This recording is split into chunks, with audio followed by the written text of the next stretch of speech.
Memangnya engkau mengira lisanmu yang kau bisa ngomong apapun ini yang dipinjamkan oleh Allah, engkau dibiarkan begitu saja tanpa adanya pertanggungjawaban semuanya yang dipinjamkan oleh Allah semuanya akan ada pertanggungjawabannya.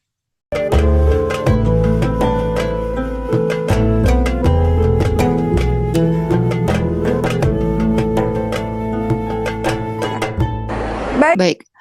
Jadi kita paham bahwa kita harus tahu bahwa kita diciptakan bukannya tanpa ada maksud dan hikmah. Ya, kita diciptakan ada maksudnya Allah Subhanahu wa taala. Ada tujuannya Allah Subhanahu wa taala. Tujuannya apa? Tadi Ad-Dzariyat 56. Wa ma khalaqatul jinna wal insa illa liya'budun. Tidaklah aku menciptakan jin dan manusia kecuali untuk mereka beribadah kepadaku. Jadi beribadah kepada Allah adalah tujuan diciptakannya jin dan manusia dan seluruh makhluk-makhluk Allah. Makhluk Allah kita tidak mungkin diciptakan begitu saja tanpa perintah, tanpa larangan, teman-teman semua. Teman-teman lihat dalam surah Al-Qiyamah ayat 36. Al-Qiyamah ayat 36. Allah Subhanahu wa taala berfirman, A'udzubillahi minasyaitonir rajim, ayahsabul insanu ayyutraka sudah. Apakah manusia mengira bahwa ia akan dibiarkan begitu saja tanpa adanya pertanggungjawaban? Namanya engkau mengira mata yang dipinjamkan oleh Allah ini nggak dipertanggungjawabkan satu hari nanti. Namanya engkau mengira lisanmu yang kau bisa ngomong apapun ini yang dipinjamkan oleh Allah, engkau dibiarkan begitu saja tanpa adanya pertanggungjawaban semuanya yang dipinjamkan oleh Allah semuanya akan ada pertanggungjawabannya. Ya, baik, teman-teman semua, mari kita lihat sabda Rasulullah SAW dalam hadis riwayat Tirmizi dan Ibnu Majah. Kata Rasulullah, di antara kebaikan Islam seseorang adalah meninggalkan hal yang tidak ada manfaatnya untuknya. Sekiranya teman-teman bergaul di satu pergaulan yang teman-teman tahu bahwa ini toksik, bahwa pergaulan ini tidak ada manfaatnya, bahwa banyak mudorotnya, ketika berkumpul malah ngomongin orang lain, ketika berkumpul malah bikin sakit hati, ketika berkumpul malah bikin hati kotor. Di antara kebaikan Islam seseorang adalah meninggalkan hal-hal yang tidak ada manfaat baginya. Contoh lain, misalnya teman-teman nonton serial gitu ya, atau drama Korea atau apapun lah itu. Biasanya kalau nonton-nonton serial itu menghabiskan waktu berjam-jam karena kita nggak bisa berhenti ya. Misalnya ya. Teman-teman berpikir, saya harus ada limit nih dalam kehidupan saya. Kan dalam 24 jam harus ada waktu. Kita bagi waktu. Waktu untuk ibadah, waktu untuk istirahat, waktu untuk kerja, waktu untuk keluarga, waktu untuk refreshing ada. Masa dalam 24 jam dihabiskan sebagian besarnya untuk main-main gitu ya. Maka kata Rasulullah apa? Di antara kebaikan Islam seseorang adalah meninggalkan hal yang tidak bermanfaat baginya. Orang di Maskanul Huffaz dalam 24 jam. Target hafalan misalnya ada 4 halaman misalnya. Atau target hafalan sekian-sekian gitu. Kita di luaran mungkin nggak usah sebanyak orang-orang yang ada di pesantren, tapi setidaknya adalah dalam 24 jam. Masa nggak ada sih waktu yang kita luangkan sejam aja sama Allah gitu untuk qiyamul lail misalnya. Kalau sholat oke lah 5 menit, 5 menit, 5 menit silahkan gitu. Tapi masa nggak ada waktu khusus sama Allah 24 jam yang Allah kasih kepadamu selain sholat 5 waktu ya teman-teman semua. Nggak ada waktu khusus untuk ngobrol sama kekasihmu gitu, sama Allah Subhanahu wa taala. Oke, 8 jam kerja. Kemudian istirahat 8 jam. Sisa 8 jam. 8 jam untuk apa? Untuk refreshing ada di sana, untuk ibadah ada di sana. Jangan waktunya nggak terbagi dengan baik gitu teman-teman semua. Apa kata Rasulullah? Di antara kebaikan Islam seseorang adalah meninggalkan hal-hal yang tidak ada manfaat baginya. Refreshing boleh, tapi ada waktunya. Ngobrol sama teman-teman boleh, tapi ada waktunya. Keluar pergi sama teman-teman menikmati kafe, minum boleh, tapi ada waktunya. Nggak kita gunakan berjam-jam untuk hal-hal seperti itu. Semua dibagi waktunya dengan baik. Yang penting adalah dalam 24 jam itu adalah waktu kita semuanya ibadah kepada Allah. Refreshing ibadah nggak ibadah. Dengan kita refreshing, niat kita refreshing, duduk di restoran, minum, makan sama teman-teman, mungkin sejam 2 jam. Setelah itu kita kembali refresh, kembali segar. Setelah itu bisa beraktivitas seperti biasa, nggak apa-apa. Itu juga bagian dari ibadah kepada Allah Subhanahu Wa Taala. Orang hidupnya tanpa refreshing juga nggak mungkin teman-teman semua. Ya, jadi pastikan di kepala kita semua mindsetnya adalah oke, saya refreshing supaya saya happy lagi, supaya saya semangat lagi. Setelah itu saya bisa kerja lebih produktif, kerja lebih baik, ibadah lebih baik misalnya. Kayak gitu. Yang nggak betul adalah kita menggunakan waktu, membuang-buang waktu, lalai dengan waktu berjam-jam ya, dengan hal-hal yang nggak ada manfaatnya.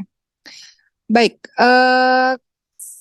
kita lihat teman-teman semua, ketika Allah Subhanahu Wa Taala menganugerahkan usia kepada kita hari ini, Teman-teman di sini mungkin sebagian besar usia-usia muda gitu ya. Teman-teman sering dengar nggak sih ada pepatah mengatakan kecil-kecil enak banget ya hidup tuh, pengennya tuh kecil dimanja-manja, muda kita bisa foya-foya, tua kita kaya raya, dan matinya masuk surga. Sering nggak dengar kalimat-kalimat begitu? Ada nggak sih orang hidupnya begitu? Anaknya kecil dimanja-manja, muda foya-foya, tua kaya raya, mati masuk surga. Ada nggak? Nggak ada teman-teman semua. Bagaimana mungkin waktu muda foya-foya, senang-senang tanpa amalan soleh lalu mati bisa masuk surga? Nggak mungkin, ya, mustahil, sesuatu hal yang tidak mungkin terjadi. Untuk kita bisa masuk surga, pastilah ada sebab yang kita gunakan dalam segi pemanfaatan waktu, ya. Orang-orang yang mau masuk surga, apalagi di usia-usia muda seperti teman-teman dan kita semua ini, mereka memanfaatkan waktu mudanya dengan sebaik-baiknya. Dalam Islam ini, Masya Allah, sering sekali disebut tentang pemuda-pemuda. Teman-teman ingat bagaimana Rasulullah SAW ingatkan, di padang mahsyar nanti ada 7 golongan manusia yang akan dinaungi oleh Allah Subhanahu wa taala. Yang mana pada saat itu kita semua dalam keadaan telanjang, panas, di atas kepala kita ada matahari yang siap membuat kita tenggelam dengan keringat kita sendiri. Keringat kita ini menenggelamkan diri kita berdasarkan dosa-dosa kita. Kita sudah sibuk nggak melihat aurat orang lain karena kita sibuk menyelamatkan diri kita sendiri. Ada 7 golongan orang yang dinaungi di padang mahsyar pada saat hal kejadian yang sangat genting di masa itu. 7 orang itu salah satunya adalah pemuda-pemudi yang tumbuh dalam ketaatan kepada Allah. 7 golongan itu apa aja sih? Pemimpin yang adil, kemudian ada ini mah nggak berurutan ya. 7 golongan itu pemimpin yang adil, kemudian 7 golongan itu adalah orang yang mencintai dan bertemu dan berpisah karena Allah Subhanahu Wa Taala. Orang-orang yang pemuda-pemudi tumbuh dalam ketaatan kepada Allah, orang-orang yang memakmurkan masjid. Kemudian yang kelima adalah orang-orang yang bersedekah ikhlas, ya, karena Allah Subhanahu Wa Taala. Orang-orang yang ketika diajak berzina dia katakan saya takut kepada Allah Subhanahu Wa Taala. Dan orang-orang yang senantiasa mengalirkan air matanya dalam kesendirian kepada Allah Subhanahu Wa Taala. Itu 7 golongan orang yang dinaungi di padang mahsyar. Salah satunya adalah pemuda-pemudi yang tumbuh dalam ketaatan kepada Allah. Orang tua yang sudah tua taat ramai di masjid ya wajar. Mungkin sudah nggak punya energi buat dosa, wajar karena mungkin sudah dekat pertemuan kepada Allah. Tapi anak-anak muda yang mengikuti taklim, anak-anak muda yang mengikuti pengajian, anak-anak muda yang saleh, wah itu hebat luar biasa, Masya Allah, ya, karena dia memanfaatkan masa mudanya pada saat hawa nafsu bergejolak, pada saat kesempatan berbuat dosa dia bisa lakukan, dia pilih untuk memanfaatkan waktunya dengan hafal Quran, dia pilih waktunya untuk melakukan amal-amal saleh. Kemarin sempat kita mendapatkan nasihat ya dari Ustadz kita, anak-anak muda yang sungguh-sungguh dalam memperbaiki dirinya, seperti pemuda-pemuda di Ashabul Kahfi. Teman-teman tahu suratul Kahfi ya, Ashabul Kahfi, pemuda-pemuda yang masuk ke dalam sebuah gua, diceritakan pada saat itu berisi pemerintahan yang sangat kacau balau, yang sangat kejam. Orang-orangnya tidak boleh untuk menyembah Allah SWT. Ada segerombolan atau ada beberapa anak muda yang memilih untuk mengasingkan diri. Mengasingkan diri sejenak, nggak mau bergaul terlalu banyak kepada orang-orang di sana. Mengasingkan diri untuk terus beriman kepada Allah SWT, untuk terus mendekatkan diri kepada Allah SWT. Jadi kalau ada di antara kita teman-teman semua, kita ngerasa bahwa kehidupan kita ini terlalu hiruk pikuk, kita butuh waktu sejenak untuk menyepi sejenak untuk bisa dekat kepada Allah SWT. Ini nih anak-anak muda yang luar biasa. Gak semua kita seperti itu. Mungkin nggak harus di pesantren teman-teman semua, tapi setidaknya kita adalah luangkan waktu mungkin seminggu sekali, seminggu 2 kali kita berada dalam ta'lim, kita berada dalam kajian-kajian, menghindarkan diri dari hiruk pikuk dunia untuk kembali mengingat Allah Subhanahu Wa Taala. Maka bisa diumpamakan seperti pemuda-pemuda atau ashabul kahfi ini, pemuda-pemuda yang berada dalam gua, yang mereka mengasingkan diri menepi supaya bisa konsentrasi untuk lebih dekat kepada Allah Subhanahu Wa Taala. Begitu. Baik teman-teman semua, Rasul juga ingatkan kepada kita semua. Ya, Rasul ingatkan dalam hadis riwayat Bukhari, hiduplah engkau di dunia seakan-akan sebagai seorang asing atau seorang pengembara. Rasul ingatkan, hiduplah engkau di dunia seakan-akan engkau sebagai seorang asing atau sebagai seorang pengembara. Apa maksudnya teman-teman semua? Pengembara itu apa sih? Seorang pengembara itu kan kalau kita bayangkan, dia ini bermaksud menuju ke sebuah negeri yang ke pengembara itu kan ada tujuan ya, tujuan yang akan dia capai satu hari nanti. Pengembara ini dia dalam pengembaraannya melewati berbagai macam hal-hal yang sulit. Pengembara ini misalnya kita bayangkan ya, kalau kita lihat di kanan kiri sebagai seorang pengembara mungkin ada lembah-lembah, ada hal-hal yang membahayakan untuk dirinya, mungkin dia melewati padang pasir, mungkin nanti dia ketemu sama perampok, dia ketemu dengan ujian-ujian yang besar. Namun pada akhirnya dia akan sampai ke ujungnya, itu pengembara. Jadi maksud dari hadis ini, hiduplah engkau di dunia seakan-akan sebagai orang asing atau pengembara, bahwa engkau ada tujuan akhir yang akan engkau tuju dan akan kau sampai pada masanya nanti. Namun dalam perjalanan menuju ke tujuan akhir itu memang banyak ujian-ujiannya dalam perjalanan dirimu. Namun harus ingat bahwa seorang pengembara selalu punya tempat pulang. Kita pun punya tempat pulang. Jadi jangan terlena, jangan terlalu panjang angan-angan. Kita punya tempat pulang. Tempat pulang kita itu apa? Tergantung mau surga, mau neraka Allah Subhanahu wa taala, itu tempat pulang kita yang abadi, yang selama-lamanya. Dalam proses pengembaraan ini, kata Rasulullah, engkau ini pengembara, jadi jangan terlalu terlena. Pengembara itu apa? Jangan terlalu berlama-lama, berleha-leha. Perjalanannya itu masih ada ujungnya nih. Pengembara itu dia tahu dia pasti nggak akan nyaman berlama-lama gitu. Nggak akan nyaman untuk berleha-leha di padang pasir, berleha-leha itu nggak akan nyaman. Ya kan? Dia tahu bahwa ada tempat kembali pulang yang dia harus menuju ke situ gitu. Tempat kembali pulangnya ada dua, surga dan neraka, yang enak dan yang nggak enak. Jadi pengembara ini mengumpulkan perbekalan menuju ke tempat kembali pulang. Mempersiapkan diri untuk ke negeri akhirat dengan amal salih, itu maksudnya. Baik. Ya Rasulullah SAW juga ingatkan dalam hadis surat Tirmidzi disebutkan, apa peduliku dengan dunia? Tidaklah aku tinggal di dunia melainkan sebagai seorang musafir yang berteduh di bawah pohon dan beristirahat sejenak. Lalu musafir itu meninggalkannya. Jadi bayangkan diri kita ini sebagai seorang pengembara, ya, atau sebagai seorang musafir yang lagi istirahat di sebuah pohon. Jadi dunia ini seperti ibarat kita lagi istirahat di sebuah pohon, di bawah pohon. Kan nggak selamanya kita istirahat di bawah pohon. Kita pasti akan meninggalkan pohon tersebut untuk menuju ke tempat kita kembali pulang. Itu perumpamaannya di dunia ini, teman-teman semua. Bagaikan kita lagi istirahat di bawah sebuah pohon.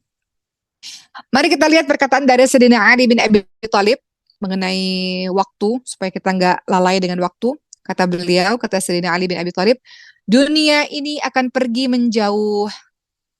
Selama kita hidup, umur terus bertambah, dunia ini akan pergi menjauh. Sedangkan akhirat, ini kita lagi jalan nih teman-teman semua. Kita meninggalkan dunia kan, makin jauh nih dunianya. Karena kita semakin dekat dengan akhirat. Apa kata Rasulullah SAW?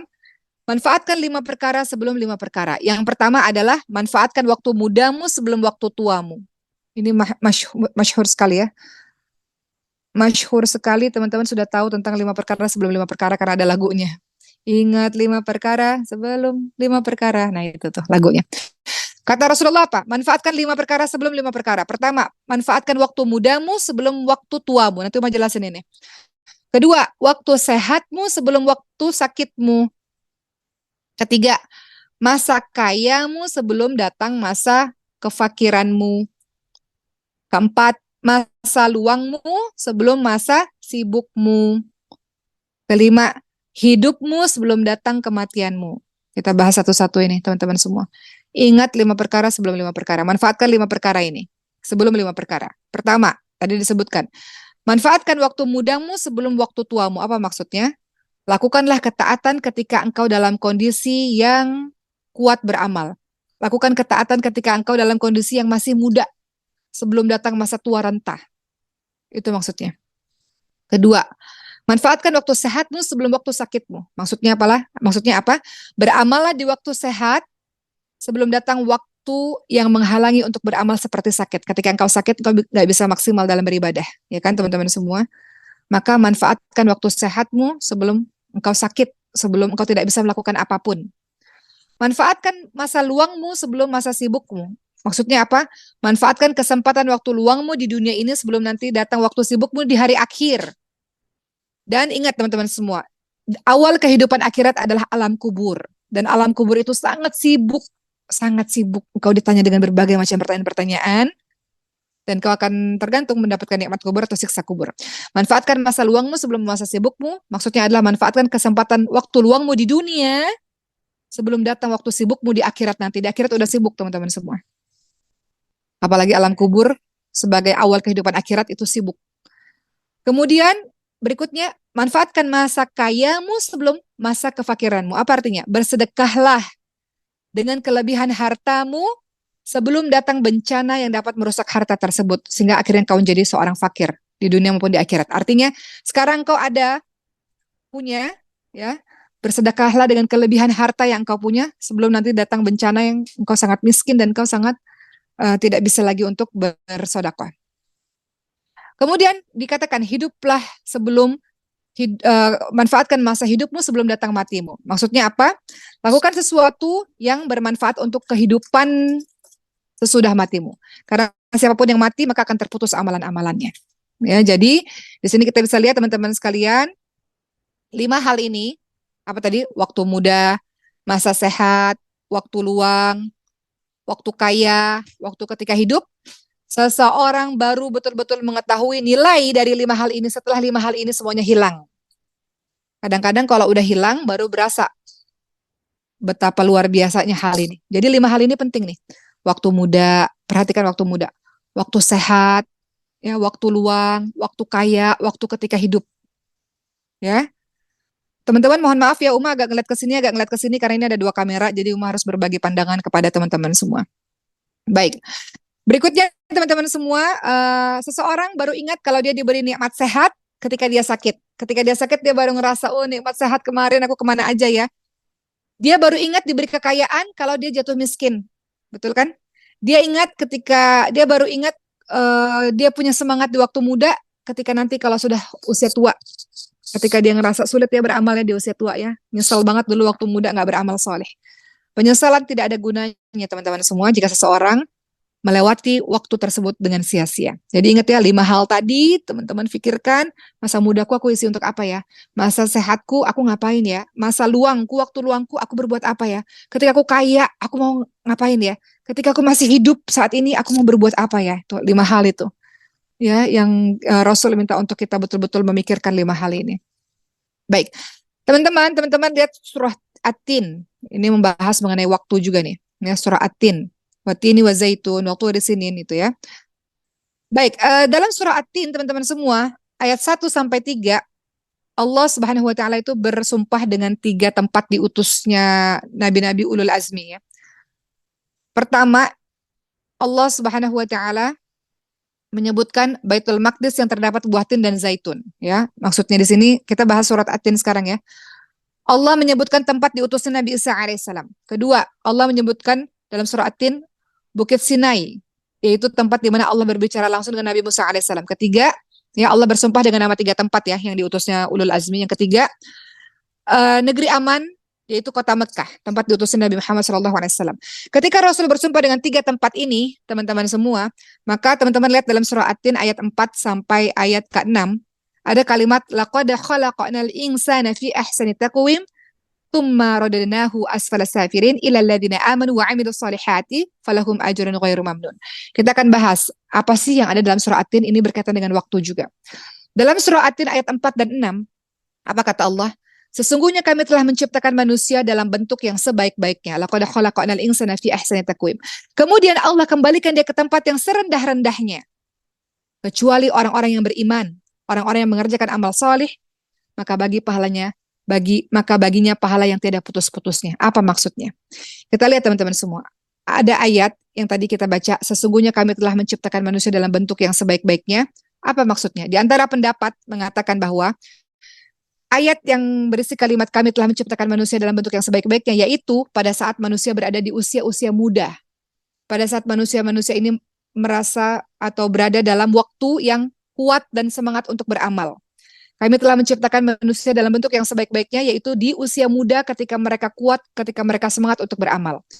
Kemudian kalimat berikutnya dalam surah At-Tin, kemudian kami, Allah, kembalikan dia ke tempat yang serendah-rendahnya. Maksudnya apa?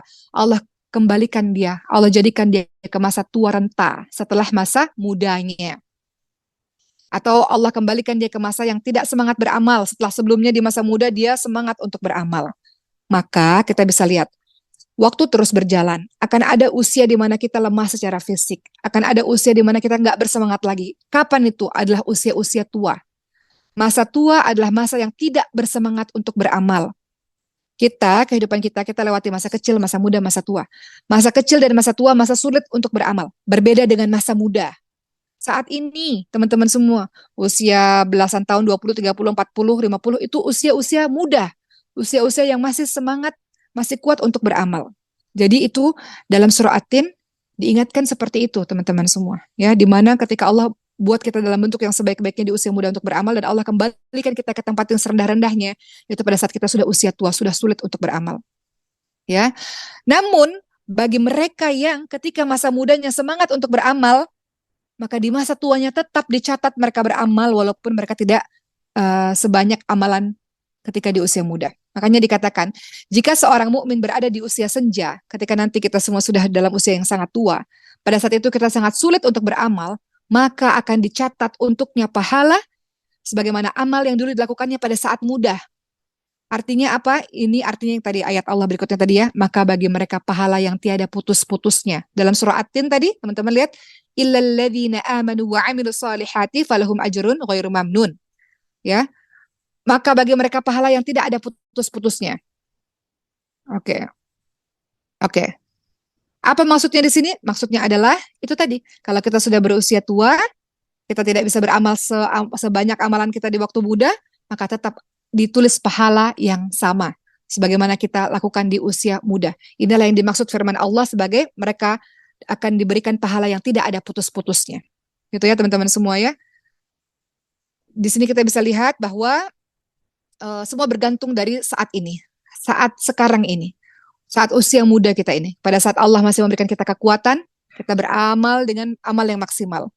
Maka ketika seseorang gemar beramal di waktu mudanya, di saat dia tua renta, dia akan diberi ganjaran sebagaimana di waktu mudanya. Itu maksudnya dalam surah At-Tin. Ya. Baik teman-teman semua, atau dalam surah Ar-Rum ayat 54. Kita sudah hampir selesai pada saat ini. Mohon maaf agak sedikit terlambat selesai kajian pada hari ini ya. Teman-teman lihat dalam surah Ar-Rum ayat 54.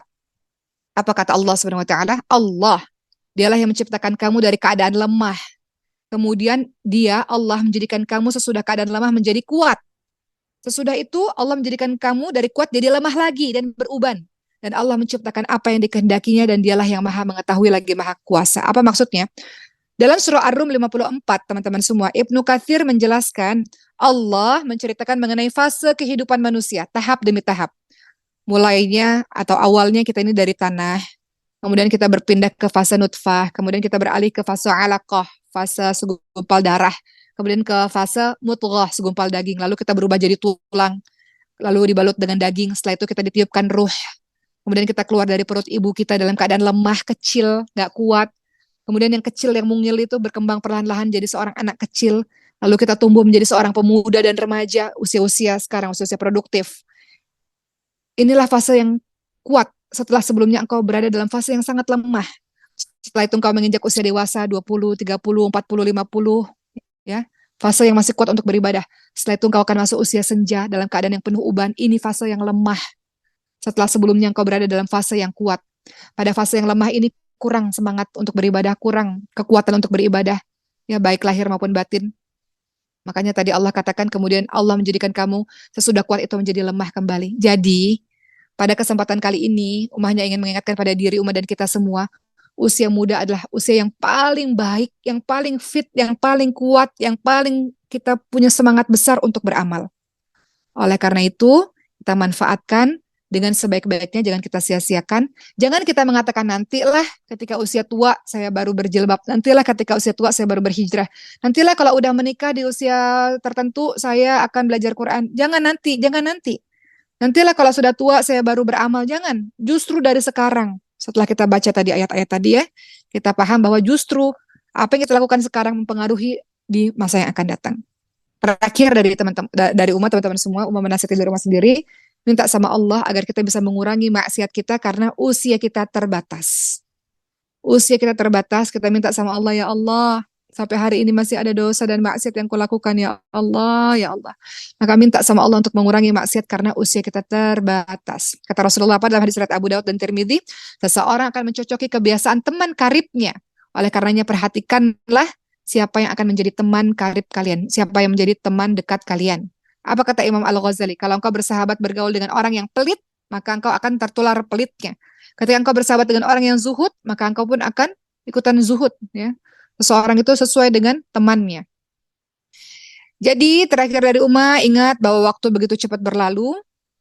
Hati-hati teman-teman semua, tinggalkan hal-hal yang tidak ada manfaatnya dalam kehidupan kita.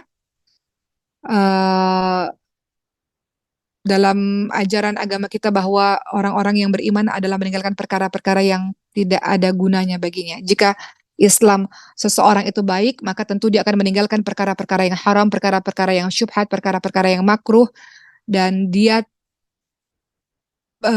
berusaha meminta kepada Allah SWT kekuatan untuk bisa memanfaatkan masa mudanya, waktunya dengan sebaik-baiknya. Begitu ya teman-teman semua. Masa muda ingat adalah waktu amal untuk masa muda adalah waktu terbaik untuk beramal saleh. Mudah-mudahan kita paham bahwa hidup di dunia sementara, kita menginginkan manfaatkan masa muda kita sebelum datang waktu tua kita, dan kita tahu bahwa insya Allah dengan kebiasaan baik yang kita lakukan di masa muda kita, insya Allah Allah berikan ganjaran di masa tua kita pada saat kita sudah lemah, insya Allah. Begitu teman-teman sekalian, alhamdulillah hari ini selesai ceramah dari Uma. Mudah-mudahan setelah ini kita buat resolusi. Ini udah menjelang akhir tahun ya, resolusi apa ya dalam hal ibadah, dalam hal ibadah harian ya, sholatnya mau kayak gimana, sholat sunnahnya mau apa, saumnya mau gimana, Qurannya mau seperti apa, ilmu yang mau ditambah itu apa, akhlak yang mau diperbaiki itu apa gitu. Jadi kita buat resolusi, perencanaan-perencanaan sendiri yang berkenaan dengan perbaikan dalam diri kita insya Allah. Untuk kita berlari, fafirru ilallah, maka kita akan berlari menuju kepada Allah Subhanahu wa taala, fastabiqul khairat, berlomba-lomba dalam kebaikan. Begitu teman-teman sekalian, alhamdulillah selesai pada hari ini. Kita bertemu lagi Jumat depan insya Allah dengan tema-tema yang berbeda. Teman-teman boleh komen di bawah, apa di chat ya, teman-teman mau tema-tema tentang apa, kita kajian tematik, teman-teman boleh membahas tentang tema yang lagi in kah, yang lagi ingin dibahas kah, teman-teman boleh komen di bawah, insya Allah mudah-mudahan kita bawakan di Katupat. Terima kasih teman-teman semua, wabillahi taufiq wal hidayah, wassalamualaikum warahmatullahi wabarakatuh.